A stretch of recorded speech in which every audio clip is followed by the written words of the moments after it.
جس کے گردن کے اندر درد ہو وہ یہ آیت مبارکہ پڑھے، سورہ یاسین کی آیت مبارکہ ہے۔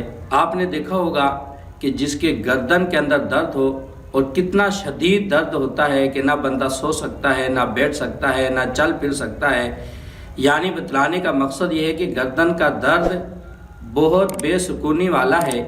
تو جب آپ کے یا کسی بھائی کے یا گھر میں کسی بھی افراد کے گردن کے درد ہو تو آپ اسے بتلائیں۔ اگر حافظ قرآن ہے تو پھر تو بہت اچھی بات ہے، لیکن اگر حافظ قرآن نہیں تو پھر قرآن پاک کھولے اور سورہ یاسین کھولے۔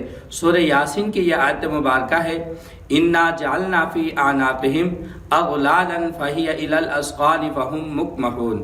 دوبارہ سنیں، اِنَّا جَعَلْنَا فِي أَعْنَاقِهِمْ أَغْلَالًا فَهِيَ إِلَى الْأَذْقَانِ فَهُمْ مُقْمَحُونَ۔